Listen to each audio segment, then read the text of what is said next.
Hi friends, कैसे हैं आप। इस वीडियो में मार्केट को एनालाइज करेंगे 10 नवंबर के लिए। पिछले एक हफ्ते से हम लगातार निफ्टी को एनालाइज कर रहे हैं फिबोनाची रिट्रेसमेंट के बेसिस पे। हम उसी के अकॉर्डिंगली अपने लेवल्स निकाल रहे हैं, उसी के अकॉर्डिंगली हम सपोर्ट फाइंड कर रहे हैं और अपने टारगेट्स फाइंड कर रहे हैं। और लास्ट वीडियो में जो हम निफ्टी को एनालाइज कर रहे थे, मैं कहूँगा मार्केट को एनालाइज कर रहे थे, तब हम बात कर रहे थे कि हमारे पास जो नियरेस्ट सपोर्ट है वो ये वाला सपोर्ट है, विच इज कमिंग अराउंड 25,500। देखिए, अगर 533 लिखा है तो डज नॉट मीन कि एग्जैक्टली 533 से बाउंस बैक करेगा। प्लस माइनस आप 10-20 पॉइंट तो लेके चलेंगे। और उसके नीचे हमने जब डिस्कस किया था तो ये था कि हमारे पास जो नेक्स्ट सपोर्ट आएगा तो एक बार जो निफ्टी है वो डेफिनेटली 25,400 को टच कर सकता है। 450 के आसपास का हमारे पास में जो प्रीवियस सपोर्ट था, जब हमने एक हॉरिजॉन्टल लाइन प्लॉट किया था, तो अगर आप थोड़ा सा चार्ट को पीछे की तरफ जाके देखेंगे तो 450 से लेके 400 के आसपास आपको सपोर्ट मिलेगा।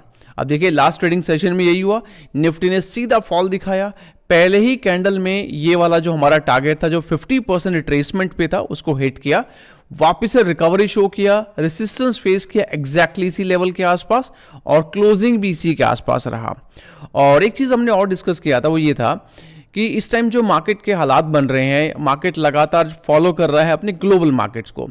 और कहीं ना कहीं अब देखिए, पहले ये था कि जो यूएस में लॉकडाउन है उसका इम्पैक्ट नहीं पड़ रहा था। यूएस में लॉकडाउन है, हम परेशान थे कि यूएस में लॉकडाउन हो गया है, लेकिन यूएस की मार्केट हाई पे हाई बना रही थी। लेकिन अब उसका असर दिखना शुरू हो गया है। अब क्लियरली इंडिकेट, अगर देखिए मार्केट को, अगर आप यूएस की मार्केट को चेक करेंगे तो ये क्लियर दिख रहा है कि अब यूएस की मार्केट थोड़ा सा प्रेशर में है। Let me show you here. तो ये डाउ जोन्स को मैं अगर आपको शो करूं 1 डे टाइम फ्रेम पर, तो देखिए हाई बनाने के बाद में अब यूएस की मार्केट ने भी फॉल करना शुरू कर दिया। तो लास्ट जो हमारा सेशन था उसमें हालांकि थोड़ा सा ऑलमोस्ट फ्लैट ही कह लीजिएगा, फ्लैट क्लोजिंग रहा है, बट फिर भी जो पहले एक हाई बनाया था और हाई पे हाई बनाता जा रहा था, अब वो सेम नहीं रहा है। यहां पर भी थोड़ा सा हमें अब प्रेशर देखने को मिल रहा है। अब एक चीज देखिएगा, यहां पर अगर हम पहले वाले फ्लो को चेक करें, जो पहले वाला राइज था, अगर मैं यहां पर एक ट्रेंड लाइन प्लॉट करता हूं इधर से लेके एंड जस्ट लाइक दैट, तो आपने नोटिस किया होगा कि जब निफ्टी राइज कर रहा था तो ट्रेंड लाइन के ऊपर ही लगातार सपोर्ट ले रहा था। एक छोटा सा पार्ट थोड़ा सा एक ब्रेक किया था, लेकिन वापस से रिगेन कर लिया और राइज करता रहा। और अब जब निफ्टी फॉल कर रहा है तो निफ्टी फॉल करते हुए भी अगर आप इसको चेक करेंगे तो देखिएगा, निफ्टी लगातार इस ट्रेंड लाइन को एज अ रेसिस्टेंस की तरह यूज कर रहा है। तो हमारे लिए ये बात तो क्लियर हो गया कि जो राइजिंग साइड में है, राइजिंग साइड में ये ट्रेंड लाइन हमारे लिए काफ़ी हेल्प करेगा। और साथ साथ में ये जो हमारे पास रिट्रेसमेंट का लेवल है, जो 38.2 का रिट्रेसमेंट लेवल है, ये भी कहीं ना कहीं हमारे लिए एक ब्रेकआउट, या आप कह सकते हैं एक बाई साइड में एंट्री लेवल की तरह काम करेगा। और ये लेवल अभी आपने नोटिस किया होगा 533, तो हम क्या कर सकते हैं 540 से लेके 550 तक कर लेते हैं। तो पहले हम क्या करेंगे, वैसे देखिए अगर ऊपर रेसिस्टेंस की बात करें तो ये रेसिस्टेंस है, तो पहले हम लिख लेते हैं रेसिस्टेंस को 25,800 का हमारे पास आप R1 बोल दीजिएगा। और अगर सपोर्ट की बात करेंगे तो 25,400 आप S1 बोल सकते हैं, और ये हमारा रेंज रहेगा। लास्ट वीडियो हम डिस्कस किया था कि एक बार इस लेवल को टच करके Nifty will try to stabilise itself around 25,500, और हो सकता है आपको फिर 2-4 दिन तक मार्केट रेंज बाउंड नजर आए। तो ये हमारा इमीडिएट रेंज बना हुआ है। तो अब कोई भी मूवमेंट अगर अपसाइड में होगी तो यही लेवल ब्रेक होने के बाद में आपको अपसाइड मूवमेंट नजर आएगी, और अगर फर्दर फॉल करना है तो ये लेवल जो ब्रेक होने के बाद में निफ्टी फर्दर फॉल करेगी। अदरवाइज ये भी हो सकता है कि इसी बीच में टिप टैप करे। तो इंट्राडे के लिए तो ठीक है, 400 पॉइंट काफ़ी हैं, और करंट क्लोजिंग से भी देखेंगे तो 300 पॉइंट राइजिंग साइड में है और कम से कम 150 पॉइंट फॉलिंग साइड में। तो इंट्राडे के लिए भी हमारे पास अच्छे खासे लेवल्स अवेलेबल हैं। तो चलिए देखते हैं हमारे पास क्या क्या अपॉर्चुनिटीज़ है। और फ्रेंड्स, अगर आप हमारे चैनल पे नए हैं, अभी तक आपने हमें सब्सक्राइब नहीं किया है, तो यार पहला काम, थोड़ा सपोर्ट करने के लिए सब्सक्राइब बटन पर क्लिक कीजिएगा, बेल आइकन जरूर प्रेस कीजिएगा ताकि आने वाली वीडियोस का आपको नोटिफिकेशन मिलते रहें। साथ साथ में कुछ लिंक्स अवेलेबल हैं इन आवर डिस्क्रिप्शन बॉक्स, हमारे वेबसाइट का लिंक, कुछ डीमैट अकाउंट का लिंक्स, एल्गो का लिंक एंड क्रिप्टोज के link, so you can use them as per need. और don't forget to join me on my Telegram channel. देखिए, Telegram channel पर सिर्फ ट्रेड्स नहीं होते हैं, काफ़ी सारी और भी इंफॉर्मेशन है जो वहाँ प्रोवाइड करते हैं। और एक चीज़ याद रखिएगा, मैं एग्रेसिव ट्रेडर नहीं हूँ कि बस हर पॉइंट के साथ में राइज किया, हर पॉइंट के साथ फॉल किया। आई विल चेक कि मार्केट जब क्लियर होगा। अगर आप नोटिस करेंगे पिछले कुछ ट्रेड्स में तो most of the time we end up in profit only. बहुत कम ऐसा होता है कि हम लॉसेस में निकल रहे हैं, बट हाँ वो डेली वाला जो है वो मिस कर देते हैं उस चक्कर में, बिकॉज डेली के लिए फिर आपको थोड़ा सा एग्रेसिव ट्रेडर होना पड़ेगा। So if you have the same kind of mindset you can join me on my Telegram, उसका लिंक भी आपको डिस्क्रिप्शन बॉक्स में मिल जाएगा।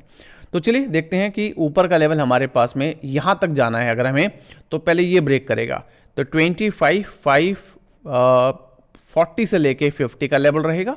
इसके ऊपर अगर जाता है तो 650 लास्ट ट्रेडिंग सेशन में FII व नेट बायर 4000 करोड़ के आसपास का बाय हुआ है, तो हो सकता है थोड़ा सेंटिमेंट कैरी करे। एक और चीज़ भी है, जब रिटेल ट्रेडर बीरिश हो जाते हैं तो FII क्या करते हैं, उनके स्टॉप लॉस हिट करके मार्केट को राइज कराते हैं, और ये सिचुएशन अभी वही है। इस टाइम पे रिटेल ट्रेडर थोड़ा सा बीरिश मोड में आ चुके हैं। तो अगर कुछ ऐसा होता है तो 750 से लेके मतलब 600 से लेके 700 का हमारा पहला टारगेट रहेगा। उसके ऊपर हो सकता है 750 को भी टच कर दे, तो 300 पॉइंट का आप हेज यूज़ कीजिएगा। अगर आप कॉल बाय करते हैं तो you can go with your 300 points out of the money call sell. और हमारा जो सेल ऑन राइज का लेवल रहेगा वो 25,800 का रहेगा। तो अगर बड़ी मूवमेंट आती है तो ये भी पॉसिबल है कि 25,800 को निफ्टी टच कर दे, लेकिन अभी 300 पॉइंट है, निफ्टी आजकल इतनी बड़ी मूवमेंट दे नहीं रही है, बट फिर भी एक पॉसिबिलिटी रखते हैं। अभी तो नज़र नहीं आ रहा है कि 300 पॉइंट का, बिकॉज अगर आप OI चेन को देखेंगे, ऑप्शन चेन को, तो ऊपर के लेवल पे आपको काफ़ी सारे रेसिस्ट नजर आएंगे। तो ये रहेगा हमारा राइजिंग साइड के लिए। फॉलिंग साइड के लिए अभी हमने डिस्कस किया 25,450 का लेवल दो तरह से है। एक तो एक राउंड नंबर भी है और पुराने लेवल्स को भी ये मैच कर रहा है। इसके नीचे फिर हमारे पास यही लेवल जाएगा विच इज़ 350, और अगर ये लेवल अगर ब्रेक हो गया तो वैसे भी मार्केट वीक है, तो और वीकनेस मार्केट में आपको देखने को मिलेगी। तो आराम से 300 पॉइंट भी आपके इंट्राडे में आपको नजर आएंगे, और इधर भी आपका 300 पॉइंट का हेज बनेगा। पुट बाय करते हैं तो 300 point out of the money put आप सेल करके उसको हेज कर सकते हैं। तो गाइज ये रहेगा हमारा आउटलुक निफ्टी के लिए। जो भी लेवल डिस्कस किए हैं बाय सेल रिकमेंडेशन नहीं है, कोई भी अगर आप ट्रेड लें एक बार अपने फाइनेंशियल एडवाइजर से सलाह कीजिएगा। And that's for Nifty for Monday. हमारा अगला इंडेक्स रहेगा बैंक निफ्टी। अगर आप ट्रेडिंग व्यू का चार्ट यूज नहीं करते हैं तो ब्रोकर चार्ट में आपको हो सकता है आज मूवमेंट नजर आए, nothing else, it is mock trading going on, तो उसको आप इग्नोर कीजिएगा। एक बार देखते हैं बैंक निफ्टी का ऑप्शन चेन हमसे क्या कह रहा है। देखिए ऑप्शन चेन में बड़ी इंटरेस्टिंग आपको नजर आएगी, वो ये है कि ऑप्शन चेन में अगर आप OI चेंज की तरफ देखेंगे तो कॉल OI और पुट OI दोनों तरफ आपको अनवाइंडिंग नजर आएगी। लेकिन यहां पर थोड़ा सा क्या है कि यहां पर आउट ऑफ मनी में भी लगातार अनवाइंडिंग हो रही है। लास्ट में आपने देखा होगा लास्ट ट्रेडिंग सेशन में कहीं ना कहीं बैंक निफ्टी ने ही परफॉर्म किया था। तो आप ये कह सकते हैं कि थोड़ा सा उम्मीद है हमें कि आने वाले ट्रेडिंग सेशन में bank Nifty specifically PSU bank जो हैं, बजाज फाइनेंस हुआ और कुछ और बैंक्स, इंडियन बैंक हुआ, इस तरह के कुछ बैंक्स हैं, ये परफॉर्म करने के लिए तैयार हैं। तो अगर हम उसको देखें तो यहाँ पर हम थोड़ा सा पॉजिटिव आउटलुक रख सकते हैं, और अगर ये वाला ब्रेकआउट आएगा तो डेफिनेटली आप आराम से निफ्टी में भी बाय देखने को मिलेंगे। कुछ नहीं तो एटलीस्ट आपको रिकवरी जरूर देखने को मिल जाएगी। करंट क्लोजिंग की बात करें तो करंट क्लोजिंग 876 का है। नियरेस्ट रेसिस्टेंस हमारे पास 58,000 ही है।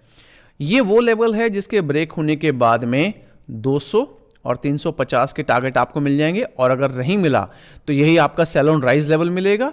तो 57,800 और 650 के टारगेट आपको मिलेंगे, और आप चेक करेंगे रिट्रेसमेंट बेसिस पे भी ये हमारा जो है 58,000, ये देखिए इसका देखेंगे ऑलमोस्ट 58,000 के आसपास जाके टच होता है। तो यहाँ पर आप अब देखिए ऑलमोस्ट हम 10 नवंबर पे आ गए हैं।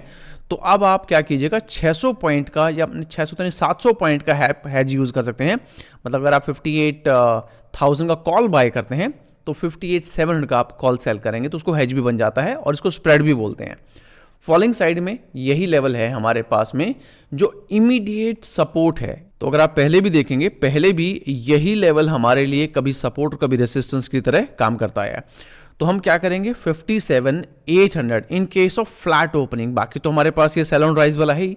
In case of flat opening यहां पर हम 600 और 500 से लेके 450 के टारगेट के लिए शॉर्ट टर्म पुट बाय कर सकते हैं। ये आपका नहीं होल्ड कर पाया तो सेल ऑन राइज बनेगा, सेल ऑन राइज, और अगर इसको होल्ड कर लेता है तो फिर यहां पर आपका कॉल बाय बनेगा, और हर लेवल पे आपके जो हेज बनता है वो 700 पॉइंट का रहेगा।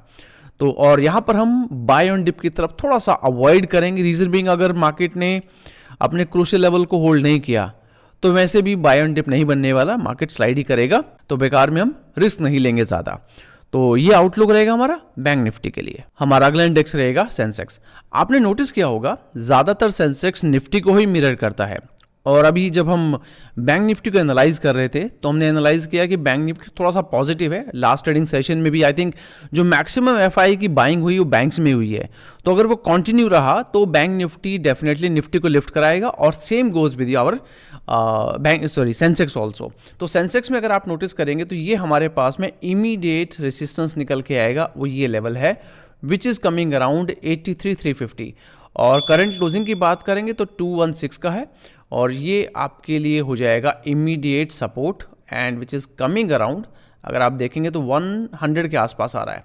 तो हमारे पास एक ट्रेड तो बहुत छोटा ट्रेड बनेगा। तो यहाँ पर दो तरह के ट्रेडर्स होते हैं। एक वो ट्रेडर रहेगा जो 83,000 का ब्रेक होने का वेट करेगा, जिसमें से मैं भी हूँ। तो ये ब्रेक होने के बाद में 82,800 और 650-700 के टारगेट के लिए आप एक शॉर्ट टर्म पुट बाय कर सकते हैं। दूसरा ट्रेडर वो रहेगा जो 83,100 जो हमारा ये सपोर्ट लेवल है, इसके ब्रेक होने के बाद में पुट बाय करेंगे। पहला टारगेट रहेगा 83,000 का। अब वहाँ पर क्या होता है कि यहाँ पर हो सकता है वापस से बाउंस बैक मिलेगा, नहीं मिलेगा, अगर फर्दर स्लाइड करेगा तो फिर हमारे पास में 82,800 और 7 के टारगेट के लिए फर्दर ये स्लाइड करेगा। और अब बाउंस बैक आता है तो यहाँ पर आपको इमीडिएटली स्क्वेयर ऑफ करना पड़ेगा। कभी कभी बाउंस बैक इतना तेज होता है कि बाय द टाइम आपको लगता है कि मार्केट वापस जा रहा है तब तक आप ऑन कॉस्ट आ चुके होते हैं। तो बाउंस बैक केस में आप क्या करेंगे, 83,050 से के लेके 80 इस लेवल के ब्रेक होने के बाद में आप शॉर्ट टर्म कॉल बाय करेंगे। यहाँ पर आपका रहेगा 300 और 450 का टारगेट, चारों तरफ आपके 600 के जो है हेज रहेगा। अब आ जाते हैं राइजिंग साइड में। राइजिंग साइड में 83,350 का लेवल है, उसके ऊपर 550 और फिर ये देखिए 550 से लेके 600 हो गया 600, और 600 ये 600 है, और इसके ऊपर जाता है तो 750 से लेके 800 का टारगेट रहेगा। बिकॉज इतने बड़े फॉल के बाद जब भी रिकवरी आती है जनरली रिकवरी थोड़ा सा शार्प होती है और थोड़ी सी बड़ी भी होती है, और इधर भी जो आपका हैज रहेगा वो रहेगा 600 पॉइंट का। यहाँ पर हम सेलोन राइज को थोड़ा सा अवॉइड करेंगे, बिकॉज सेलोन राइज आता है आपका 84,000 पे। चलिए, बहुत बड़ी मूवमेंट आती है तब ये लेवल मिलेगा, इसीलिए हम इस लेवल को फिलहाल के लिए अवॉइड कर रहे हैं। Will stick to buy on dip, will stick to this level, और फ्लैट ओपनिंग करके थोड़ा सा पॉजिटिव ओपनिंग करता है तो 350 के ऊपर। तो ये आउटलुक रहेगा हमारा सेंसेक्स के लिए। और गाइस, जाने से पहले लाइक और सब्सक्राइब करना मत भूलिएगा। मिलेंगे अगली वीडियो में। Until then take care, have a nice day, bye bye.